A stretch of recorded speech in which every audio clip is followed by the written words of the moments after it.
You know, back in 2018, Robert Sarver, then owner of the Phoenix Suns, met with Mike Budenholzer in a Atlanta hotel room and discussed the job opening that eventually went to Igor Kokoshkov.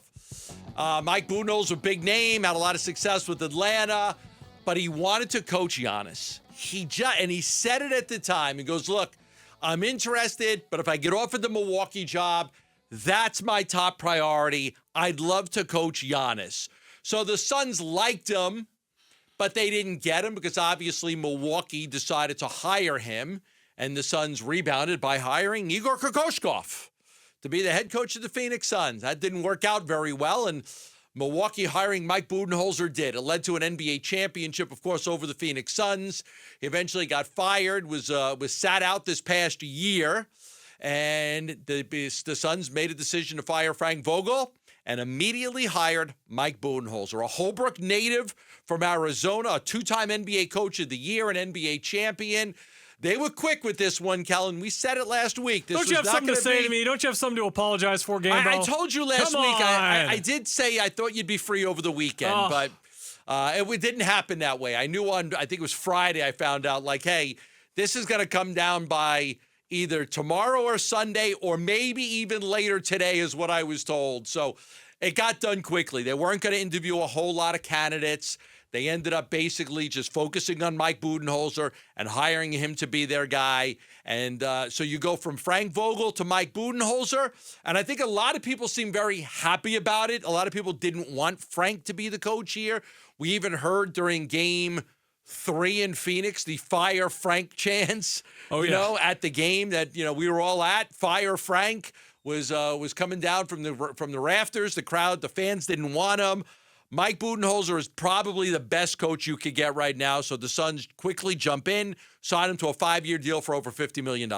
From a resume standpoint, I think he certainly was the best candidate available. Now, available is the word we are going to use here because I know a lot of people listening. The guy who usually sits in the seat, Dave Burns, wanted that Ty Lue. Had Ty Lue circled, highlighted, whatever you wanted to call it. We're certainly focusing on Ty Lue. But with that being said, you got to go for what's available. I'm sure the Suns did their due diligence on everything leading up to this, and ultimately what they located on and really put their finger on was Mike Budenholzer being the best guy for the job. He has the best resume. He's won Coach of the Year at every stop he's had a head coach for. So if he keeps his pace going, he's going to win Coach of the Year for the Suns as well. He won it in Atlanta. He won it in Milwaukee as well, won a championship in Milwaukee, has experience with deep playoff runs, has experience with Gambo. This is going to be a really good team in the regular season. I have little doubt that this team is going to win at least 50 games next year and that they are going to be a force in the regular season. Now, we don't even know what moves they've made. No, I'll say it right now. Yeah, I mean, we need to see what moves they make. Maybe it's better than that. But boy, we found out something. Regular season and playoffs are a whole different animal, man. They're a whole different animal. I mean, what you do in the regular season doesn't matter so much. They beat Minnesota 3 times in a row in regular season. They got swept by them in the playoffs.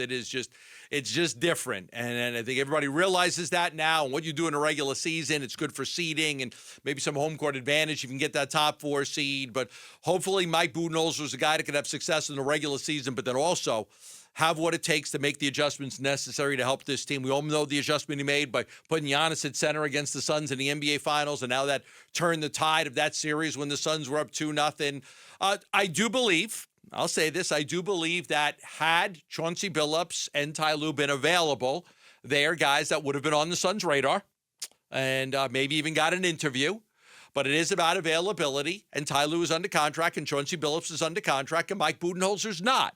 This was always going to be, we're targeting 2 or 3 guys, and we're going to hire 1. We're not going to target 10. I think the 2 or 3 guys, a couple of them were just not available, and they weren't going to really look at anybody else. If those guys, Chauncey Billups and Ty Lue, had been let go, fired, or they were available to interview, I don't know. Mike Budenholzer still very well may have gotten the job, but I think they may have at least expanded the search outside of just one guy. They didn't, though. They just absolutely honed in on one guy. You look at the Lakers right now as a comparison. They're just starting their interviewing process. They haven't even really interviewed anyone yet, and they fired their coach a week before the Suns did. So with all of that in mind, I think Mike Budenholzer is a great get for the system that they want to run, which is they want to revert back to offense with this search. That's what they were looking for. They were looking for an offensive mind. And what Mike Budenholzer is going to be able to do, or at least is going to try to do, is maximize this big three in a way that the previous coaching staff totally failed at in a million different ways. I don't think we saw any sort of cohesion or continuity build between the three of those. I think we rarely saw the first play of the first half and the second half is when we would see like the potential of this offense because they would run something set.